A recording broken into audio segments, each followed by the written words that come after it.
Oh, besinya Ketani Belsi setelah dijatuhi hukuman vonis 9 tahun penjara dan denda 1 miliar, Mail yang juga berada di rutan yang sama dengan Fadel memberi tanggapan yang cukup pedas nih terkait hal tersebut. Dan gak cuma itu aja, Mail bahkan mengiyakan perihal Nikita yang mengatakan kalau Fadel menceritakan mengenai dugaan pengguguran atau dugaan aborsi kepada orang-orang di lapas Cipinang. Tahun penjara, terus habis itu denda 1 miliar.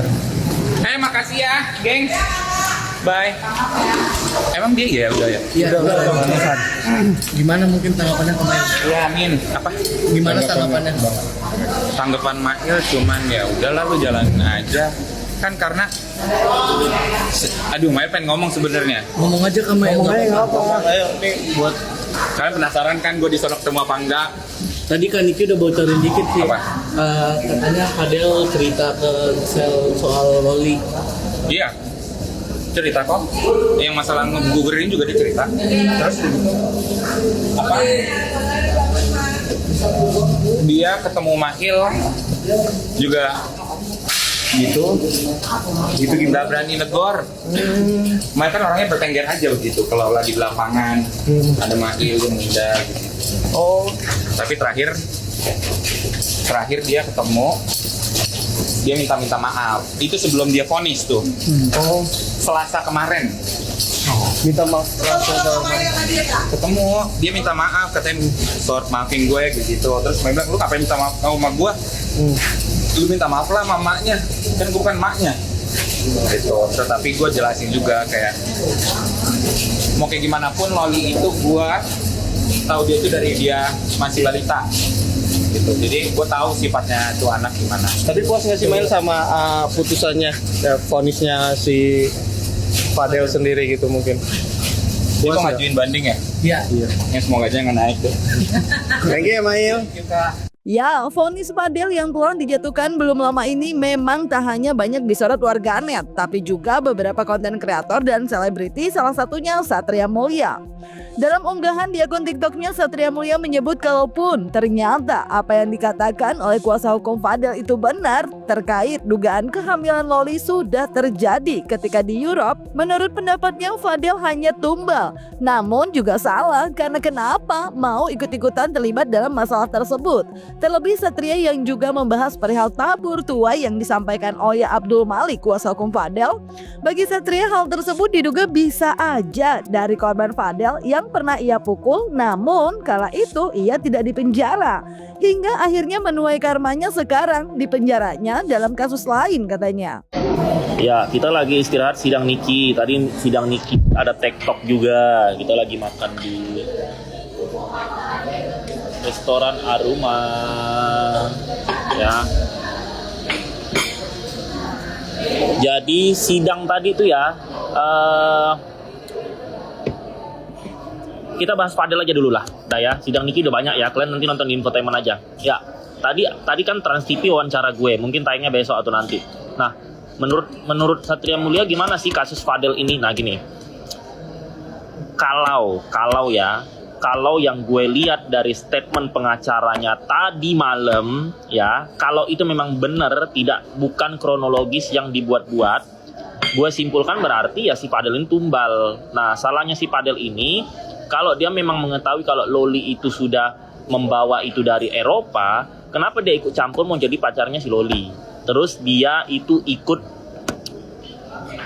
seperti dalam kasus pengguguran ini, dia tuh ikut gitu loh. Nah dari telepon-teleponan dan chatting-chattingan antar Loli dan dia gitu. Harusnya kalau gue jadi dia ya, kalau orang ada bermasalah ya menjauh aja ya kan Mbak ya. Itu kalau ada orang masalah ya takut ke bawa-bawa gitu. Itu sebenarnya. Jadi kasihan si Fadel kalau memang benar kronologisnya sesuai yang dibacakan nama si pengacaranya. Kadang kan pengacara ini kan di media dia ngomong begini, ternyata asli nggak begitu, kadang bohong begitu ya.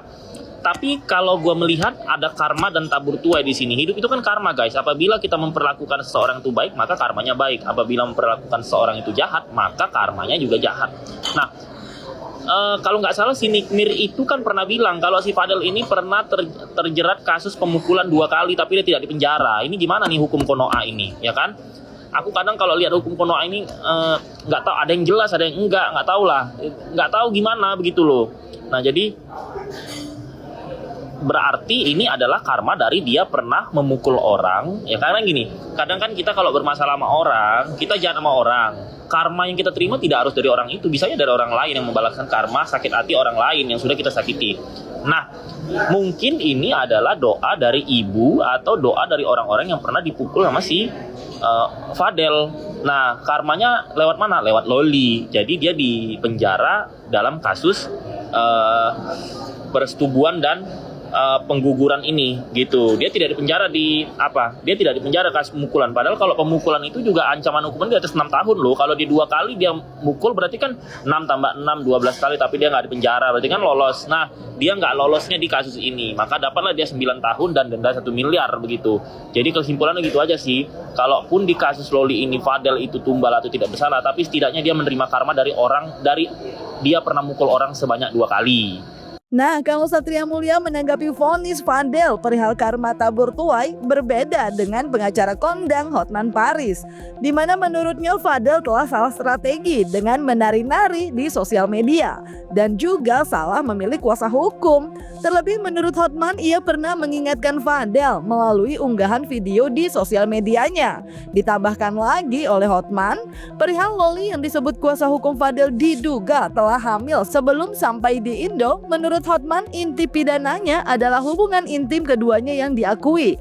Apalagi kasus yang pernah ia tangani juga pernah mirip dengan kasus Fadel dan memang hukumannya katanya sekitar 9 tahunan juga cenah. Lalu bagaimana ya dengan upaya menikahkan keduanya, Besti? Seperti isu yang sempat ramai di mana diduga hal tersebut dikabarkan bisa meloloskan Fadel dari jeratan hukum. Fadel, ya itulah contohnya. Ya. Apa contohnya, Bang? Saya di awal kasusnya Fadel, kan saya pernah bikin video. Jangan kamu nantang-nantangin, jangan kau nari-nari di medsos, padahal kau punya kelemahan. Ya, padahal kau punya kelemahan. Karena apa? Waktu itu sudah cukup bukti bahwa dia berhubungan intim dengan anak di bawah umur. Itu pidana. Sudah bilang jangan nantang-nantangin, jangan di medsos. Dapat pengacara si botak lagi. Dia salah strategi lah. Berarti bisa dibilang dari awal sudah salah strategi ya, Bang? Sudah orang udah tahu kelemahan, kok masih nantangin nari-nari di medsos. Itu jelas salah lah. Dari waktu dia begitu ditunjuk, saya udah bilang kau pasti akan dapat bencana. Saya udah ngomong gitu, ada videonya kok. Pasti kau kan, karena itu udah salah. Udah jelas-jelas mereka mengakui ada hubungan dengan anak di bawah umur. Kok malah nantangin padahal itu pidana. Berat lagi hukumannya puluhan tahun kalau dari segi undang-undang. Fakta persidangan sendiri kan bahwasanya Loli itu sudah hamil, diduga sudah hamil dari UK, Bang, ya kan, dan melakukan aborsi. Intinya bukan itu. Tindak pidananya kan bukan soal hamil, tapi mereka ngakui nggak hubungan intim. Itu dulu. Ngaku nggak? Jawab dong. Ngaku, Bang, 10 kali. Kalau sudah ngaku itu pidana tersendiri. Tanpa hamil pun pidana itu. Makanya saya itu banyak benar cewek 17, 16 yang naksir sama saya. Ya akhirnya apa? Tunda dulu deh, tunggu 2 tahun lagi gitu. Dengan putusan sendiri 9 tahun penjara itu seperti apa, Bang Cuk? Itu memang rata-rata begitu. Saya pernah laporkan juga seorang laki-laki di Kopi Joni saya pernah laporkan kasus serupa dapat 9 tahun juga. Makanya ya, dapat 9 tahun juga kasus lain. Kalau dengan kuasa hukumnya yang baru ini kan akan melakukan banding, apa akan mendapat intinya dia ngakuin enggak. Keadaan itu kuncinya begitu, dia ngakuin enggak bahwa dia melakukan hubungan intim dengan anak di bawah umur. Kalau itu ada, sampai kiamat pun itu akan kena. Bang, tapi kan dari pihak orang tua yang laki-laki ingin melakukan perdamaian dan cara menikahkan. Itu tidak bisa, karena itu tidak pidana umum, nggak bisa lagi. Tapi terlambat, it's too late. Tapi pihak Sudah terlambat. Makanya itu permintaan dari nggak bisa lagi, udah terlambat. berarti bisa dibilang semua Sudah upaya, divonis nggak bisa. berarti semua upaya yang akan Udah nggak bisa lagi, udah nggak bisa. Sudah nggak bisa. Oke, ya. Bang. Yap, meskipun Mail sempat menyebut harapannya perihal upaya tim kuasa hukum Fadel untuk banding dengan mengatakan semoga hasil bandingnya nanti tetap sama, namun hal tersebut sepertinya tak akan merubah keputusan kubu Fadel untuk tetap banding agar Fadel mendapatkan hukuman yang lebih ringan atau sesuai dengan kesalahannya aja. Terlebih menurutnya kliennya dalam kasus ini telah mendapatkan fitnah yang keji. Saat preskonnya, yang membongkar fakta persidangan, menurutnya Loli diduga telah melakukan hubungan badan dengan beberapa orang di UK. Ditambah lagi, perihal bayi yang diduga diaborsi telah dikubur Fadel pun membuat Oya bingung kenapa fakta tersebut diabaikan, cenah. Usia janin yang dilahirkan antara 20 sampai 28 minggu dalam kandungan atau kurang lebih sekitar 5 bulan usia janin. 20 sampai 28 minggu, kita tarik mundur 20 minggu. Antara bulan Januari atau Februari sudah hamil. Di mana bulan Januari dan Februari beradanya Loli? Loli berada di UK. Bahwa dari pemeriksaan keseluruhan yang dilakukan pada tanggal 19 September 2024 dan 30 September 2024, berdasarkan hasil pemeriksaan USG, rahim didapatkan hasil bentuk dan ukuran normal sehingga dapat disimpulkan bahwa sudah terjadi pengeluaran janin minimal 6 minggu sebelum pemeriksaan.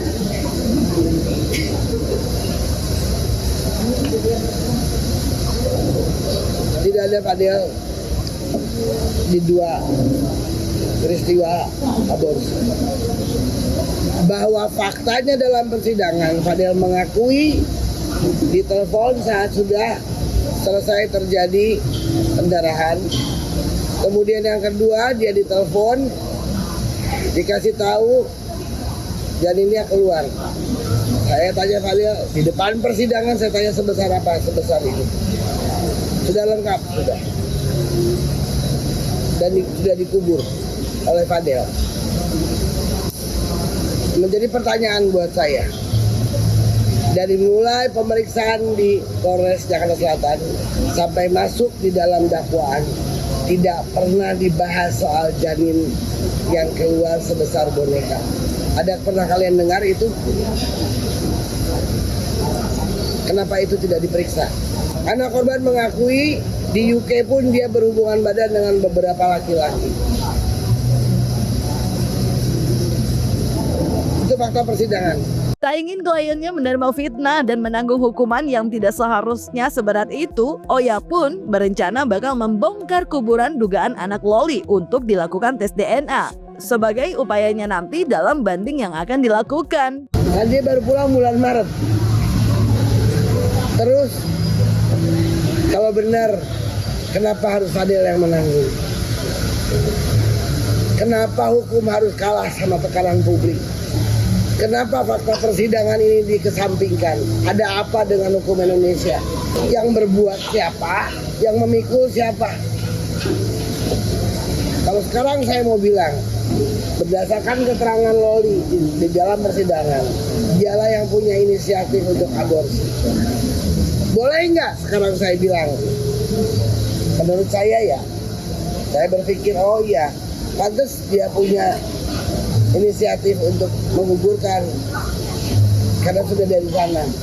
Seandainya itu lahir, mungkin anaknya boleh. Ya kami akan buktikan, dibongkar aja kuburannya, kan bisa tes DNA.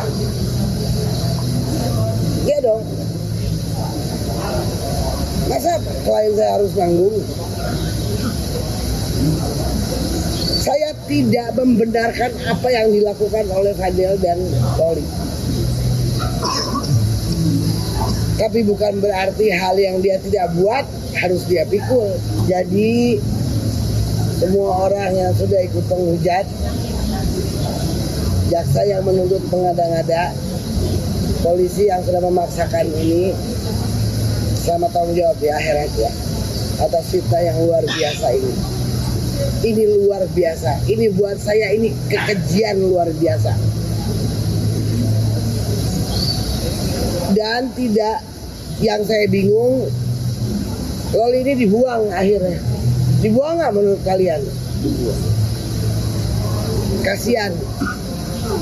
Dari tadi saya kasih lihat buktinya, dari sana udah dilepas. Kan kalian baca tadi bukti yang saya kasih lihat. Di-announce sama ibunya bahwa ini bukan anak saya. Tiba-tiba heboh, ngejemput. Nah, lebam-lebam tadi yang disampaikan itu menurut ahli forensik yang dihadirkan oleh JPU, lebam-lebam diakibatkan waktu dia dijemput paksa ditarik-tarik itu menjadi lebam. Kita lihat aja nanti di babak barunya ya Besti. Bagaimana kira-kira proses dan hasil bandingnya Fadel? Apakah bakal mendapat hukuman yang lebih ringan atau justru lebih berat dari vonis sebelumnya? Jangan lupa like, subscribe, comment, and share biar bisa dapetin video berita kecil lainnya cuma di Kata Ani Besti.